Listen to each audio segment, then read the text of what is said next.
नमस्कार साथियों, निश्चय एकेडमी के इस ऑफिशियल यूट्यूब चैनल पर आप सभी का स्वागत करते हैं। दोस्तों, आज के इस वीडियो में 8 अक्टूबर का जितना भी महत्वपूर्ण हमारा करंट अफेयर्स बन सकता है उसको यहाँ पर हम डिस्कस करने वाले हैं।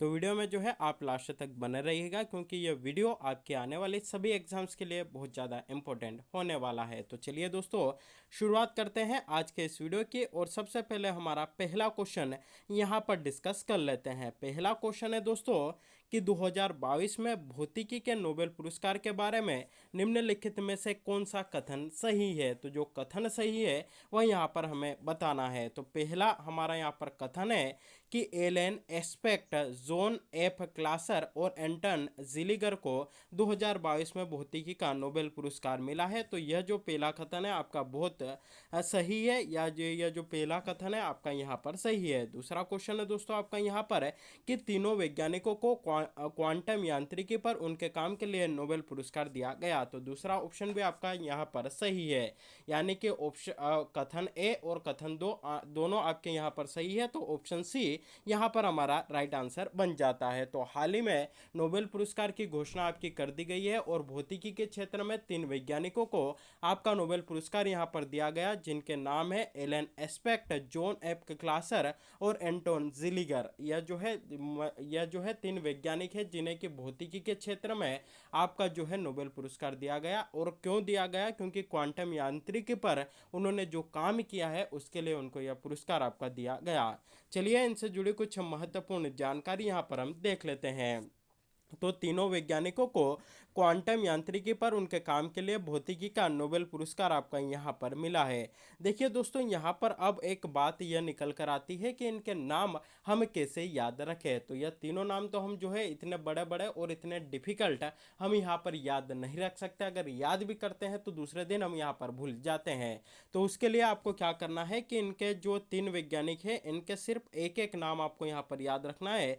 जैसे यहाँ पर एलन एफ एंटोन, यहाँ पर आप याद रख सकते हैं एलन एलन एफ एंटोन, बस इतना याद रखिए। एलन एफ एंटोन को क्या मिला है? तो 2022 का भौतिकी का नोबेल पुरस्कार मिला है। 3 नाम को जो है यहाँ पर आपका तोड़कर एक नाम बना दीजिए, एलन एफ एंटोन। इनको क्या मिला है? तो 2022 का भौतिकी का नोबेल पुरस्कार आपका मिला है। इतना आपको यहाँ पर याद रखना है। साथ ही बात करें कि ये जो भौतिकी का जो नोबेल पुरस्कार है तो यह जो है royal Swedish academy of science में क्वांटम यांत्रिकी पर उनके लिए भौतिकी 2022 का नोबेल पुरस्कार इन तीनों को यहाँ पर दिया जा रहा है।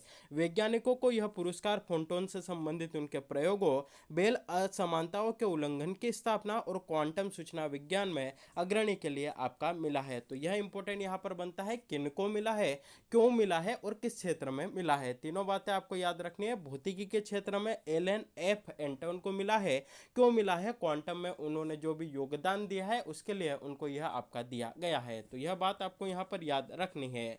अगला क्वेश्चन दोस्तों यहाँ पर निकल कर आता है कि गुजरात राज्य स्तर पर यानी कि स्टेट लेवल पर गति शक्ति पोर्टल शुरू करने वाला कौन सा राज्य बन गया है? 4 ऑप्शन है दोस्तों, पहला, दूसरा, तीसरा या चौथा। तो दोस्तों राइट आंसर आपका यहाँ पर निकल कर आता है ऑप्शन है पहला।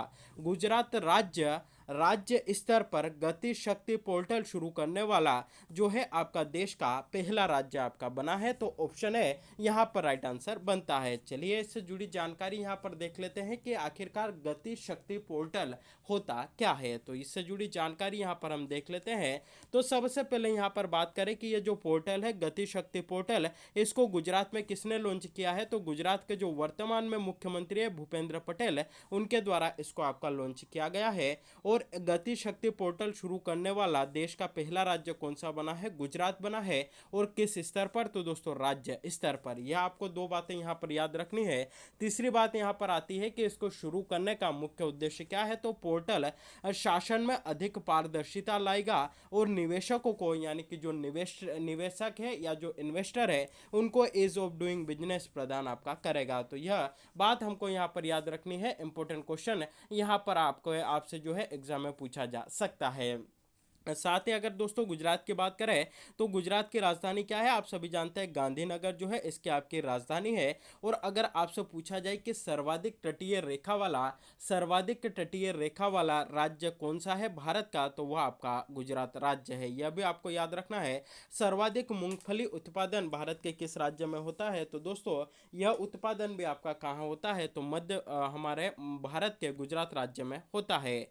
अगला क्वेश्चन दोस्तों थर्ड नंबर का यहाँ पर हम देख लेते हैं कि भारत के चुनाव आयोग द्वारा किसे नेशनल आइकॉन घोषित किया गया है। दोस्तों चार ऑप्शन है, पंकज त्रिपाठी, अक्षय कुमार, मनोज तिवारी या रोहित शर्मा। तो दोस्तों ऑप्शन है पंकज त्रिपाठी, यहाँ पर हमारा राइट आंसर निकल कर आता है। तो भारत का जो चुनाव आयोग है, जो इलेक्शन कमीशन है, उसने क्या किया है, तो आपका नेशनल आइकॉन घोषित किया है चुनाव आयोग का। किसे किया है, तो पंकज त्रिपाठी को किया है। इनसे जुड़ी जानकारी यहां पर हम देख लेते हैं। तो पंकज त्रिपाठी को भारत के चुनाव आयोग द्वारा नेशनल आइकॉन आपका घोषित किया गया है। मतदाताओं में जागरूकता पैदा करने के लिए मशहूर अभिनेता पंकज त्रिपाठी को नेशनल आइकॉन आपका चुना गया है और मुख्य चुनाव आयुक्त ने दिल्ली में इसकी घोषणा आपकी की है। अब दोस्तों बात आती है कि मुख्य चुनाव आयुक्त कौन है भारत के वर्तमान में, तो दोस्तों उनका नाम है आपका राजीव कुमार। राजीव कुमार वर्तमान में क्या है, तो हमारे भारत के मुख्य चुनाव आयुक्त है। यह आपको अच्छे से याद रखना है।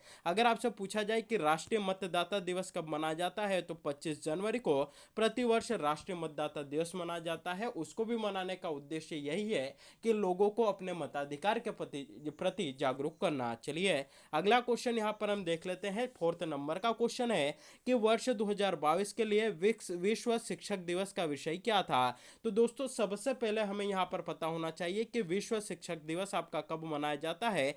तो प्रतिवर्ष 5 अक्टूबर को जो है आपका कौन सा दिवस मनाया जाता है, विश्व शिक्षक दिवस मनाया जाता है। दोनों में कंफ्यूजन मत होना। अगर पूछा जाए राष्ट्रीय शिक्षक दिवस कब मनाते हैं, 5 सितंबर को मनाया जाता है। लेकिन वर्ल्ड लेवल पर, विश्व स्तर पर अगर आपसे पूछा जाए कि विश्व शिक्षक दिवस कब मनाते हैं, तो दोस्तों आपका 5 अक्टूबर को मनाते हैं। तो इस बार जो 5 अक्टूबर को विश्व शिक्षक दिवस मनाया गया, उसका विषय, उसकी थीम क्या थी। चार ऑप्शन है, शिक्षा का परिवर्तन, शिक्षकों के साथ शुरू होता है, शिक्षा ही बदल सकती है समाज, शिक्षा ही सब कुछ है, या शिक्षा बदलाव की ओर ले जाती है। तो दोस्तों ऑप्शन है शिक्षा का परिवर्तन, शिक्षकों के साथ आपका शुरू यहां पर होता है। इस थीम पर इस बार का जो विश्व शिक्षक दिवस है वह आपका मनाया गया है। चलिए इससे जुड़ी कुछ महत्वपूर्ण जानकारी यहां पर हम देख लेते हैं। तो शिक्षकों, शोधकर्ताओं और प्रोफेसरों के काम को सम्मानित करने के लिए हर साल 5 अक्टूबर को विश्व शिक्षक दिवस के रूप में मनाया जाता है। विश्व शिक्षक दिवस को अंतर्राष्ट्रीय शिक्षक दिवस के रूप में भी जाना जाता है। विश्व शिक्षक दिवस के लिए इस वर्ष का विषय था क्या था, तो शिक्षा का परिवर्तन, शिक्षकों के साथ शुरू होता है, इस बार की थीम थी, इस बार का आपका विषय था। याद रखिएगा अच्छे से। चलिए फिफ्थ नंबर का क्वेश्चन यहाँ पर हम डिस्कस करते हैं कि निम्नलिखित में से किस सरकार ने निर्माण स्थलों पर प्रदूषण मानदंडों के अनुपालन की जांच के लिए 1 महीने तक चलने वाले धूल विरोधी यानी कि एंटी डस्ट अभियान शुरू किया है। दोस्तों चार ऑप्शन है, दिल्ली सरकार, हरियाणा सरकार, महाराष्ट्र सरकार या फिर राजस्थान सरकार। तो दोस्तों राइट आंसर बनता है दिल्ली सरकार के द्वारा निर्माण स्थलों पर प्रदूषण मानदंडों के अनुपालन की जांच के लिए 1 महीने तक चलने वाले धूल विरोधी अभियान की आपकी शुरुआत की है। देख लेते हैं इससे जुड़ी कुछ महत्वपूर्ण जानकारी। तो दिल्ली सरकार ने 1 महीने का धूल विरोधी यानी कि एंटी डस्ट अभियान इन्होंने शुरू किया है। निर्माण स्थलों पर प्रदूषण मानदंडों के अनुपालन की जांच के लिए यह अभियान आपका शुरू किया गया। शहर भर में निर्माण स्थलों पर धूल प्रदूषण की जांच के लिए 586 टीमों का गठन किया गया है। टीमें निर्माण स्थलों पर औचक निरीक्षण आपकी करेगी, क्योंकि आप सभी जानते हैं कि हमारी जो देश की राजधानी है दिल्ली, नई दिल्ली, वहां पर प्रदूषण की समस्याएं जो है आपको देखने को मिलती है। और खासकर कब, तो अब आप सभी जानते हैं ठंड का मौसम आने वाला है और ठंड के मौसम में प्रदूषण की समस्या हमें वहां पर ज़्यादा देखने को मिलती है। कोहरे के साथ साथ प्रदूषण मिलकर जो है कहीं ना कहीं वहाँ की जो वायु है उसको आपका प्रदूषित करता है। तो उसी को रोकथाम के लिए, उसी से बचाव के लिए यहाँ पर आपका दिल्ली सरकार के द्वारा क्या किया गया है, तो दिल्ली सरकार ने धूल विरोधी एंटी डस्ट अभियान आपका शुरू किया है, यानी कि कहीं पर निर्माण कार्य आपका चल रहा है, वहां पर जाकर देखेगी कि उसका जो आपका वहां से जो प्रदूषण हो रहा है, वायु प्रदूषण हो रहा है, धूल जो है आपके वहां से कितनी उड़ रही है। अगर ज्यादा उड़ती है तो वहां पर हो सकता है उन पर जुर्माना लगाए, या उनको धूल कम करने के एंटी जो डस्ट होती है उसको कम करने के लिए उनको आवश्यक दिशा निर्देश वहां पर उस टीम के द्वारा दे दिए जाए। चलिए दोस्तों, अगला क्वेश्चन यहां पर हम देख लेते हैं। 6 नंबर का हमारा क्वेश्चन है कि वर्ष 2022 में निम्नलिखित में से किस ग्रह के दक्षिणी पोलर आइस कैप के नीचे तरल पानी के अस्तित्व के नए प्रमाण मिले हैं? 4 ऑप्शन है, शुक्र, मंगल, बुध या शनि। तो दोस्तों राइट आंसर आपका यहां पर निकल कर आता है ऑप्शन बी, मंगल ग्रह के नीचे। मंगल ग्रह के नीचे दक्षिणी पोलर आइस कैप के नीचे तरल पानी के अस्तित्व के नए प्रमाण यहां पर मिले हैं। इनसे जुड़ी जानकारी यहां पर देख लेते हैं। तो शोधकर्ताओं ने मंगल के दक्षिणी पोलर आइस कैप के नीचे तरल पानी के अस्तित्व के नए सबूत आपके खोजे हैं। शेफील्ड विश्वविद्यालय की भागीदारी के साथ कैम्ब्रिज विश्वविद्यालय के नेतृत्व में शोधकर्ताओं ने अंतरिक्ष यान लेजर अल्टीमीटर माप का उपयोग किया है। उन्होंने आइस कैप की ऊपरी सतह के आकार के अंतरिक्ष यान लेजर अल्टीमीटर माप का उपयोग इसकी ऊंचाई में सूक्ष्म पैटर्न की पहचान करने के लिए आपका किया है। तो यह इंपॉर्टेंट यहाँ पर बन जाता है। अगला क्वेश्चन है दोस्तों, बहुत ही इंपॉर्टेंट क्वेश्चन है कि कहीं ना कहीं जो विश्व बैंक है, वर्ल्ड बैंक है, इन्होंने भारत की जीडीपी का अनुमान पहले दूसरा लगाया था, अब घटाकर इन्होंने यहाँ पर दूसरा लगा दिया है। तो जो हमारा इकोनॉमिक्स वाला पोर्शन है वहां से जो है यह आपका क्वेश्चन बनेगा। तो दोस्तों क्वेश्चन है कि विश्व बैंक ने वित्त वर्ष 2022-23 के लिए भारत के सकल घरेलू उत्पाद, यानी कि इसको बोलते हैं आपका इंग्लिश में ग्रोस डोमेस्टिक प्रोडक्ट, तो और अगर इसका आपका शॉर्ट फॉर्म देखें तो इसको जीडीपी आपका बोला जाता है, कि विकास के अनुमान को 7.5% से घटाकर कितना कर दिया गया है? 4 ऑप्शन है, 6.2%, 7.0%, 6.5% या फिर 7.2%। तो दोस्तों राइट आंसर आपका यहां पर निकल कर आता है 6.5%।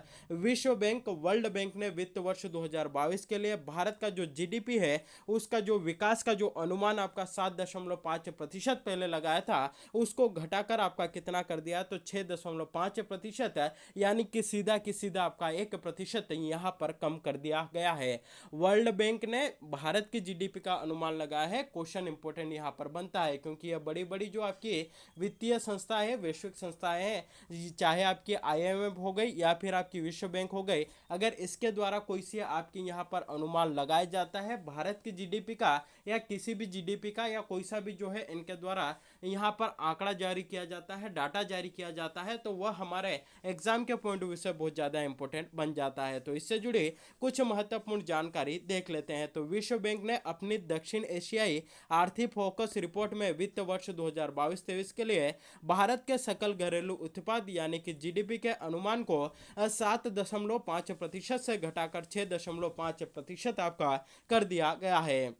विश्व बैंक ने तीसरी बार भारत के विकास के अपने पूर्वानुमानों को संशोधित आपका किया है। विश्व बैंक ने जून में अपने पूर्वानुमान को घटाकर 7.5% कर दिया गया था और हाल ही में रिपोर्ट जारी की गई है तो इसमें 6.5% आपका कर दिया गया है। चलिए दोस्तों अगला क्वेश्चन यहाँ पर हम देख लेते हैं कि वित्तीय सेवा विभाग ने आपातकालीन क्रेडिट लाइन गारंटी योजना के तहत विमानन क्षेत्र के लिए ऋण सीमा 400 करोड़ रुपए से बढ़ाकर कितनी कर दी है? 4 ऑप्शन है, 1500 करोड़, 1200 करोड़, 1300 करोड़ या फिर 1800 करोड़। तो दोस्तों राइट आंसर आपका बनता है यहाँ पर ऑप्शन है 1500 करोड़ रुपए। चलिए इससे जुड़ी कुछ महत्वपूर्ण जानकारी की चर्चा हम यहाँ पर कर लेते हैं। तो वित्तीय सेवा विभाग ने विमानन क्षेत्र के लिए आपातकालीन क्रेडिट लाइन गारंटी योजना संशोधित की है। वित्तीय सेवा विभाग ने विमानन क्षेत्र के लिए ऋण सीमा रुपए 400 करोड़ से बढ़ाकर 1500 करोड़ रुपए आपकी यहाँ पर कर दी है। संशोधित